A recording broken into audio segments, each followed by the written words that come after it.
న్యాయవాదుల రక్షణకు advocate protection చట్టాన్ని తీసుకురావాలని ఏపీ హైకోర్టు అడ్వకేట్ వివి లక్ష్మీనారాయణ తెలిపారు. న్యాయం ధర్మం కోసం పోరాడే న్యాయవాదులపై దాడులు సహేతుకం కాదని అన్నారు. కేసుల్ని ప్రభావితం చేయాలన్న ఉద్దేశంతో కొందరు న్యాయవాదుల్ని లక్ష్యంగా చేసుకుంటున్నారని అన్నారు.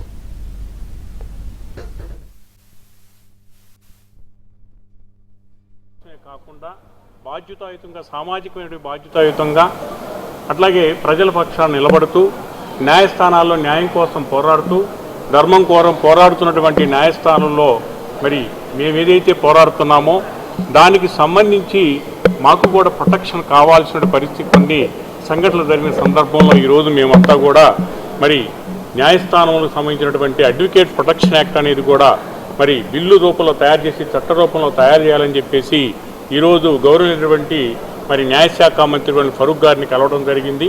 దానికి మేము ఏదైతే బార్ కౌన్సిల్ తరఫున మా చైర్మన్ గారి ద్వారా లెటర్ తీసుకొచ్చేసి ముఖ్యమంత్రి గారికి అడ్రస్ చేస్తూ మరి ఏదైతే ఈ అడ్వకేట్ ప్రొటెక్షన్ యాక్ట్ ఏదైతే ఉందో రాజ్యాంగపరమైన హక్కులను కాపాడటానికి మే విధమైనటువంటి న్యాయస్థానాల్లో మేము వాదనలు వినిపిస్తున్నామో ఆ సందర్భంలో కొంతమంది ఆపోజిట్ అయినటువంటి పార్టీ వారు అట్లాగే కొన్ని కేసులు నీరుగార్చడానికి న్యాయవాదుల మీద దాడి చేయాలని భావంతో ఉన్నటువంటి వ్యక్తులన్నింటినీ కూడా ప్రొటెక్ట్ చేయాలని చెప్పేసి కోరడం జరిగింది.